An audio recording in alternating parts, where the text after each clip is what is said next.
ఉన్న బంగారాన్ని విడిపించి ఆ రోజు ఆన్లైన్ రేటుకే మేము కొంటాం. Sharma gold company. రేపొద్దున ఒకవేళ సీటు వచ్చినా రాకపోయినా ఇలాగే ఉంటారా? సీట్ రాకపోతే ఇంకా రాజకీయాల్లోంచి విరమించుకుంటారు? ఇప్పుడు ఒకటి,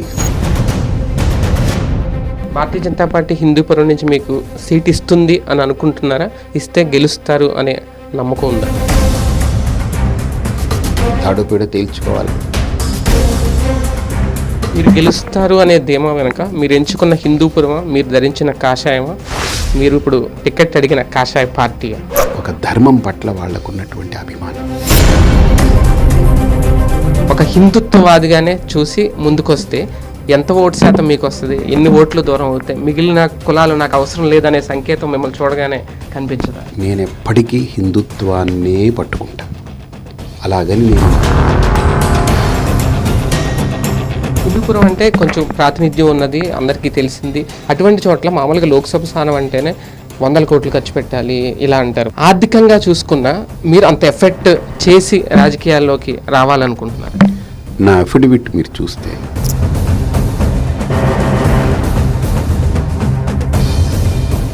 వెల్కమ్ టు సుమన్ టీవీ. రాజకీయాల్లోకి స్వామీజీలు రావడం కొత్తగా ఏం చూడలేదు. ఆల్రెడీ యోగి ఆదిత్యనాథ్ ఉన్నారు, వరుసగా 2 సార్లు గెలుచుకున్నారు, ప్రధానమంత్రి రేస్లో కూడా ఉన్నారు. ప్రస్తుతం ఆంధ్రప్రదేశ్ రాజకీయాల్లోకి కూడా ఒక స్వామీజీ రాబోతున్నారు. ఆయన ఇప్పటికే భారతీయ జనతా పార్టీకి ఒక అర్జీ కూడా పెట్టుకున్నారు, ఎంపీ స్థానం నుంచి తనకు టికెట్ ఇస్తారా అని.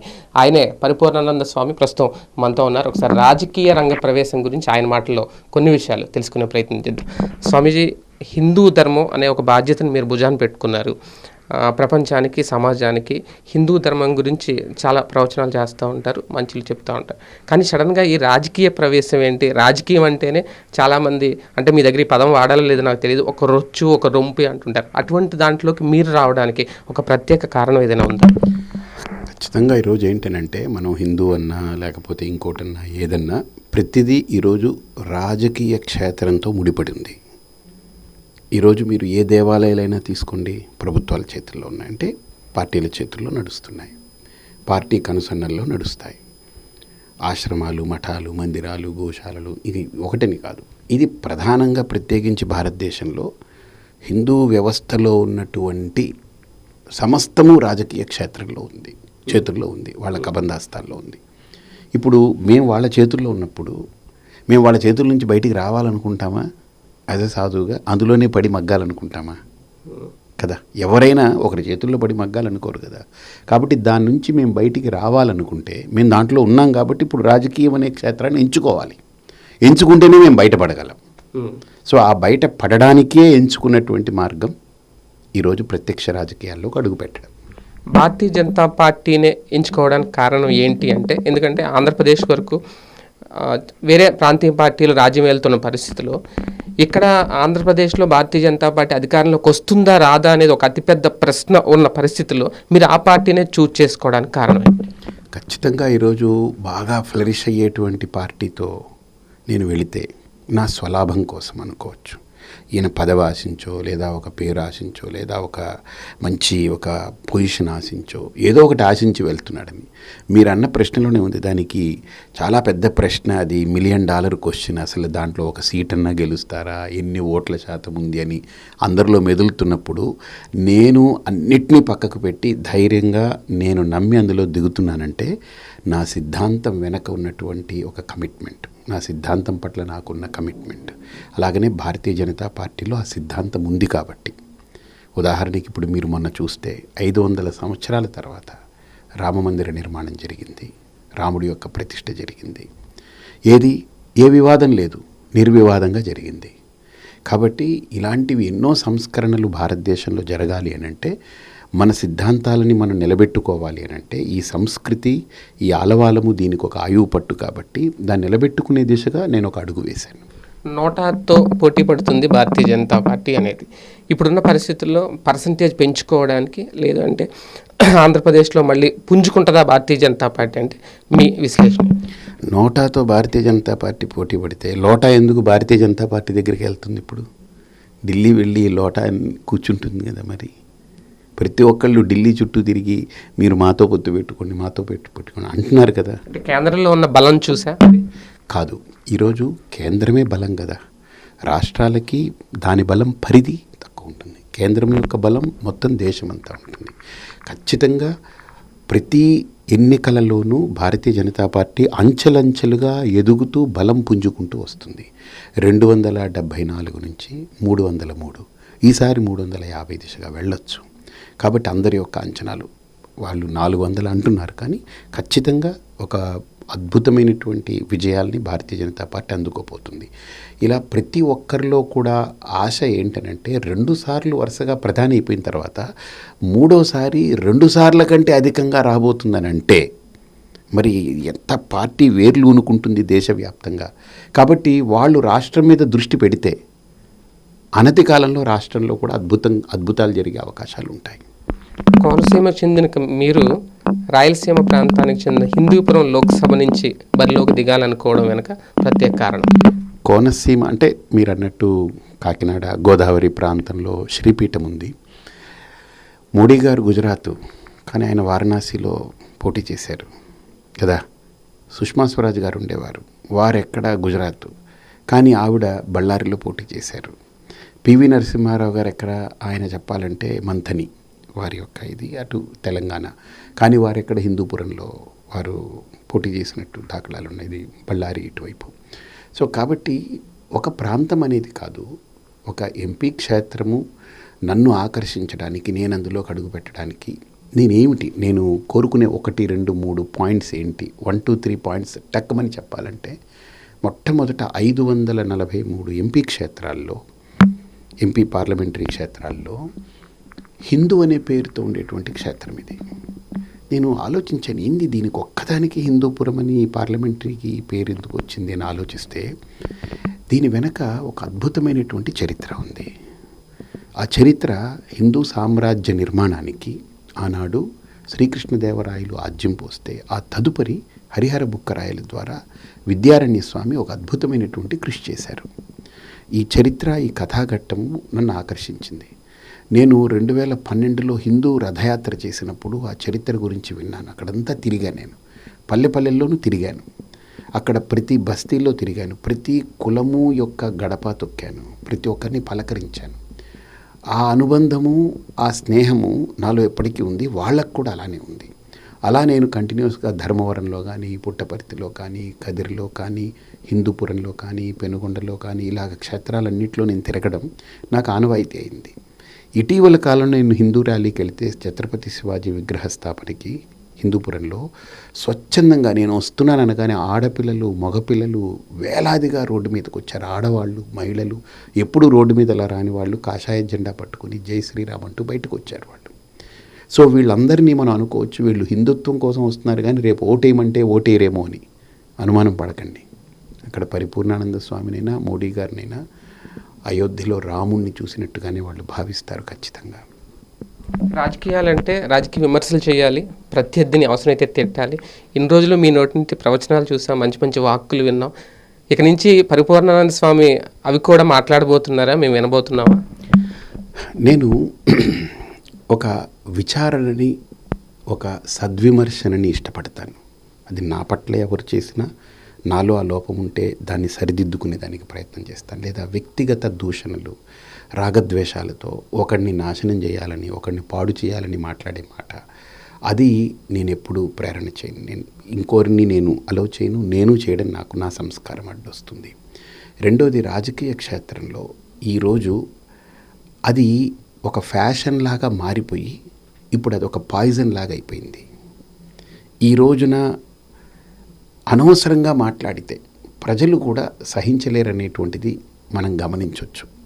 కాబట్టి మనము ఖచ్చితంగా, నా భావన, నేను వాళ్ళని ఎవరిని ప్రత్యర్థులు అనుకోవట్లేదు. ఇప్పుడు వైకాపా తరపున నిలబడ్డ వ్యక్తి ఎంపీ కానీ, రేపు టీడీపీ నిలబెట్టినా, కాంగ్రెస్ వాళ్ళు నిలబెట్టినా నేను ఎప్పుడు ప్రత్యర్థులు అనుకోను.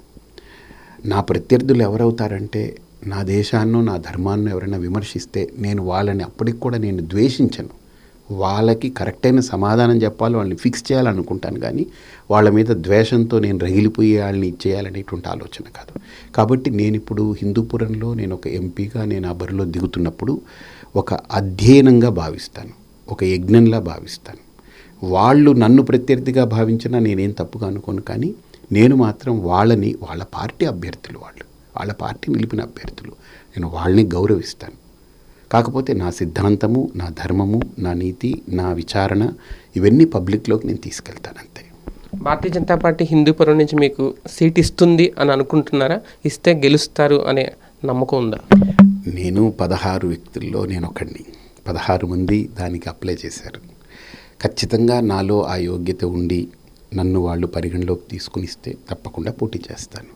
అంతేగాని నేను వాళ్ళు ఇచ్చేస్తారు, నేను తాడోపేడో తేల్చుకోవాలన్నట్టుగా నేను ఎప్పుడు అలాంటి భావనలో లేను. నేను భారతీయ జనతా పార్టీకి ఎంతో సేవలు అందించాను గతంలో. ఇప్పుడేమి కొత్తగా చేయడం కాదు. వాళ్ళు ఏ పని చెప్తే ఆ పని విషయాలు నేను సమర్థవంతంగా ఎంతవరకు నా శక్తి మేర నేను శక్తివంచన లేకుండా చేశాను.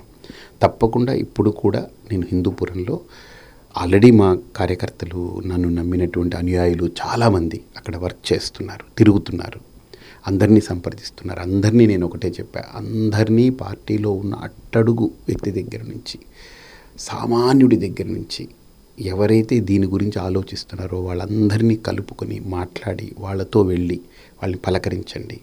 స్వామీజీ పంపారని వెళ్ళండి, నేను వస్తాను, మీ వెనక నేను వస్తాను, నేను కొన్ని పనులు ఉన్నాయి చక్కబెట్టుకొని వస్తానని చెప్పాను. కాబట్టి ఖచ్చితంగా నా పని చేస్తున్నాను. కృషితో నాస్తి దుర్భిక్షం. కాబట్టి నేను తప్పకుండా ఆ కార్యాన్ని వాళ్ళు కూడా హర్షిస్తారని, వాళ్ళు దాన్ని ఆమోదిస్తారని నేను అనుకుంటున్నాను. మీరు గెలుస్తారు అనే ధీమా వెనక మీరు ఎంచుకున్న హిందూపురమా, మీరు ధరించిన కాషాయమా, మీరు ఇప్పుడు టికెట్ అడిగిన కాషాయ పార్టీయా? నేను గెలుస్తాననుకున్నటువంటి ధీమా అక్కడ ఉన్నటువంటి ప్రజలలో ఒక ధర్మం పట్ల వాళ్ళకున్నటువంటి అభిమానం. అది ఈ కాషాయాన్ని చూస్తే వాళ్ళని అది ఇంకా మరింత గుర్తు చేస్తుంది. మోడీ గారిని చూస్తే ఈరోజు నేను నిన్న కూడా ఒక సభలో చెప్పాను, 2024 జనవరి 21 వరకు మోడీ ఒక రాజకీయ నాయకుడు. కానీ 2022 అయోధ్యలో రాముణ్ణి తన చేతులతో ముట్టుకుని పెట్టిన తర్వాత మోడీ అనే ఒక ఇంటి పేరు కేవలం ఒక ఇంటి పేరు కాదు, ఒక చరిత్ర, ఒక ధర్మానికి నిలువెత్తు నిదర్శనంగా నిలబడ్డ వ్యక్తి. ధర్మం కోసం నేను నిలబడ్డాడు ఆయన. ధర్మాన్ని స్థాపించినటువంటి మూర్తి రాముడైతే ఆ రాముడి పాదాలని పట్టుకుని ఆయన్ని ప్రతిష్ఠించినటువంటి ఒక భక్తుడు. కాబట్టి ఈరోజు మోడీ అన్నా, ఈ కాషాయం అన్నా, ఏదన్నా సరే ఆ హిందూపురంలో నేను పర్యటిస్తూ ఉంటే మీరు ఎక్కడైనా ఊహించారా? ఎవరైనా పార్టీ వాళ్ళ ఆఫీస్ కార్యాలయాలు వాళ్ళు పెట్టుకోవాలి, భోజనాలకి వాళ్ళు డబ్బులు పెట్టాలి, వాహనాలు వాళ్ళు పెట్టుకోవాలి. కానీ నేను వెళ్తుంటే అక్కడ నా మీదున్న భక్తి, వాళ్ళు నా భక్తులు అయి ఉండొచ్చు, గతంలో నా ప్రవచనాలు వినడము, టీవీల ద్వారా వినడము, లేదా నేనంటే అభిమానం ఉండడము, వాళ్ళందరూ కూడా పార్టీలకు అతీతంగా, కులాలకు అతీతంగా, మెయిన్ థింగ్ ఇవి రెండు నాకు అక్కడ కనపడ్డాయి. స్వచ్ఛందంగా మా ఇల్లు వాడుకోండి, మీరు 10 మంది వస్తే మేము భోజనం పెడతాము, మీరు తప్పుగా అనుకోవద్దు, మేము సేవ చేస్తాము అని నిజంగా ఈరోజు ఒక యజ్ఞంలాగా భావిస్తున్నారు. వాళ్ళు ఎన్నికలు, స్వామీజీ ఇందులో దిగారు, ఇది ఆ భావన ఉన్నప్పటికీ మనం ఒక ధర్మానికి నిలబడుతున్నామనే భావన నేను తీసుకురాగలుగుతున్నాను. మీరే అన్నారు 16 మందిలో నేను ఒక్కడిని అని. 16 మందిలో 15 మందికి మీకు తేడా ఏంటి అంటే, మీరు ఒక మతాన్ని ఆల్రెడీ మీద కప్పుకొని వెళ్తున్నారు, మిగిలిన వాళ్ళందరూ అన్ని మతాలు, అన్ని కులాలు కలుపుకొని వెళ్తున్నారా అనేది. అవన్నీ మీకు మైనస్ అవుతాయి. మిమ్మల్ని ఒక హిందుత్వవాదిగానే చూసి ముందుకొస్తే ఎంత ఓటు శాతం మీకు వస్తుంది, ఎన్ని ఓట్లు దూరం అవుతాయి, మిగిలిన కులాలు నాకు అవసరం లేదనే సంకేతం మిమ్మల్ని చూడగానే కనిపించదా? నేను ఇందాక చెప్పాను, అంటే నేను ఎప్పటికీ హిందుత్వాన్నే పట్టుకుంటాను. అలాగని నేను ముస్లింలని, క్రైస్తవుల్ని విమర్శించడం, దాడి చేయడం, 10 మందితో చెప్పి వాళ్ళని తోలనాడు. అంటే రాజకీయాల్లో అందరు ఓట్లు కావాలి కదా, అన్ని కులాలు కావాలి కదా? అది కాదు, మతాలు. అదే నాకు అక్కడ బోయ, కురవ, వీవర్స్ కమ్యూనిటీ, వడ్డెర, అలాగనే మాదిగ, మాల, వక్కలిగ, ఈ ఎస్టీ, నాయక్ తాండాల్లో ఉన్నవాళ్ళు వీళ్ళందరూ నన్ను కలుస్తున్నారు. అలాగనే అక్కడ బ్రాహ్మణ, వైశ్య, క్షత్రియ, రెడ్డి, బలిజ, కమ్మ వీళ్ళు కూడా వచ్చి కలుస్తున్నారు. అంటే అన్ని కులాలని కలపగలిగానని ఒక తృప్తి ఉంది. గెలుపోటములు పక్కన పెట్టిన అది తర్వాత నిర్ణయింపబడేది. అన్ని కులాలని నేను కలపగలిగాను. ఇప్పుడు ఈరోజు ఒక పార్టీ వెళితే ఆ పార్టీ ఒక కులము లేదా 2 కులాలతో పెనవేసుకుని వెళుతుంది, లేదా నా పార్టీకి ఈ కులాల ఓటు బ్యాంక్ అంటారు. కానీ నాకు అక్కడ అన్ని కులాలు నన్ను హక్కును చేర్చుకుంది. ఇది సత్యం. మీరు చూస్తారు రేపు. హిందూపురం అంటే కొంచెం ప్రాతినిధ్యం ఉన్నది, అందరికీ తెలిసింది. బాలకృష్ణ లాంటి వ్యక్తి కూడా అసెంబ్లీకి పోటీ చేసి అక్కడ ఉన్నారు. టీడీపీ ఇప్పటివరకు వైసీపీకి అధికారంలో అక్కడ గెలుచుకున్నారు. అటువంటి చోట్ల మామూలుగా లోక్సభ స్థానం అంటేనే 100 కోట్లు ఖర్చు పెట్టాలి ఇలా అంటారు. ఒక అసెంబ్లీ అంటే 10 కోట్లు ఖర్చు పెట్టాలి. ఆర్థికంగా చూసుకున్నా మీరు అంత ఎఫెక్ట్ చేసి రాజకీయాల్లోకి రావాలనుకుంటున్నారు? నా అఫిడవిట్ మీరు చూస్తే నాకు ఒక అసెట్ లేదు, జీరో. నాకు ఒక బ్యాంక్ అకౌంట్ ఇప్పటిదాకా లేదు.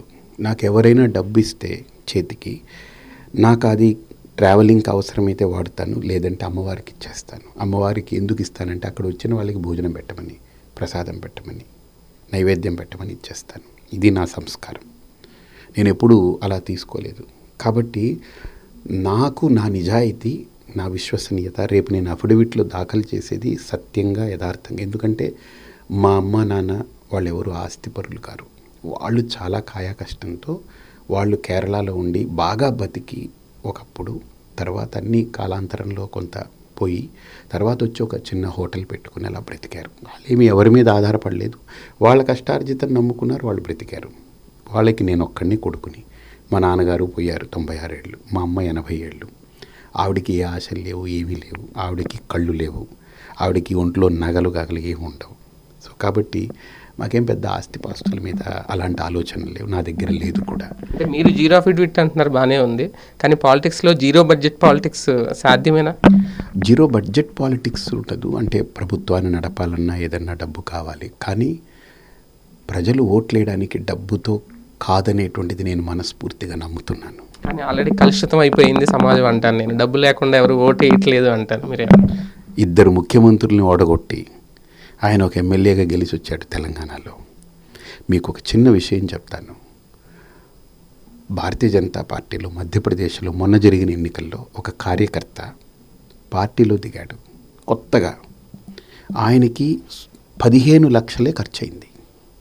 అది కూడా ఏంటి, జెండా పెట్టడం, ప్యాంప్లెట్లు వేసుకోవడం, తిరగడానికి, ఆయన చుట్టూతో ఉన్న వాళ్ళకి భోజనము, ఏదో సామాన్యమైన భోజనం, 4 రొట్టెలు కూర అలా పెట్టి అంతమందిని ఒక 2 నెలల పాటు నడపడానికి. యథార్థం ఇది. 15 లక్షలు ఖర్చు అయితే ఆయనకు 1 లక్ష మిగిలింది.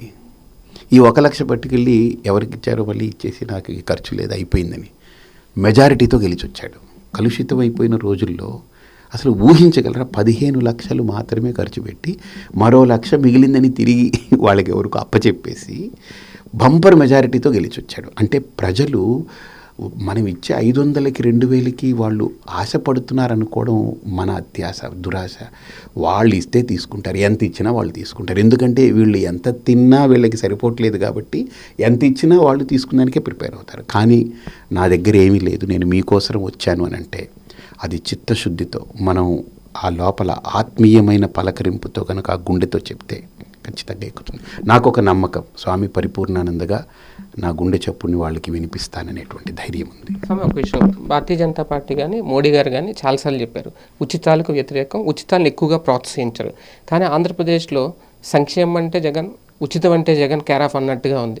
ఇలాంటి టైంలో బీజేపీ నిలదొక్కుకోవడం, మీలాంటి వారు వస్తే ఆ ఉచితాల గురించి, సంక్షేమాల గురించి ఏం చెప్తారు ప్రజలు? నేను ఒకటే చెప్తున్నా, జగన్ ఉచితాలు ఇస్తున్నా, లేకపోతే చంద్రబాబు గారు ఉచితాలు ఇచ్చినా, ఎవరిచ్చినా ఆ ఉచితాలని అనుభవించడానికి మనం ప్రాణాలతో ఉండాలంటే భారతీయ జనతా పార్టీ ఉండాలి. ఎందుకంటే మనం 10 ఏళ్ల క్రితం చూసాం భారతదేశంలో, అక్కడ బాంబు పేలి 300 మంది చచ్చారు, ఇక్కడ ఇదై చచ్చారు, అక్కడ మాస్ కిల్లింగ్ జరిగింది, ఇక్కడ వేరే దాడులు జరిగాయి, తీవ్రవాదులు, ఉగ్రవాదులు, అవి ఇవని. ఈరోజు భారతదేశంలో 10 ఏళ్లకి ఒక్కటంటే ఒక్క సంఘటన లేదు. ఎంత భద్రత పెరిగింది. మనిషి కోరుకునేది ఏదో ఉచితంగా ఇస్తాడని ఎప్పుడు అనుకుంటా అంటే ఆడికి ప్రాణభీతి అనేటువంటిది లేకపోతే మిగతా వాటి మీద ప్రీతి ఉంటుంది. భీతి పుడితే ప్రీతి ఉండదు ఇంకా.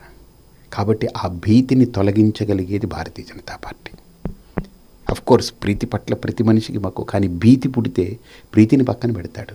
షుగర్ జబ్బు వస్తే ఆడికి, ఇప్పుడు జగన్ గారు వచ్చి నేను నీకు 100 కేజీలు పంచదార మిఠాయి ఇస్తానన్నాడు అనుకోండి, షుగర్ పేషెంట్కి ఉపయోగం ఉంటుందా? చంద్రబాబు గారు వచ్చి నేను 1000 కేజీలు షుగరు మిఠాయి బిళ్ళలు పంచుతానంటే ఇష్టం ఉంటుందా? కాంగ్రెస్ వాళ్ళు వచ్చి నీకెందుకు లడ్డూలు, గులాబ్ జాములు అన్నీ వేసి కుక్కుతానంటే ఇష్టం ఉంటుందా? అదే మోడీ గారు ఏమంటారు, నీ షుగర్ని తొలగిస్తానన్నట్టుగా ఆయన భీతి తొలగించే ప్రయత్నం చేస్తున్నారు.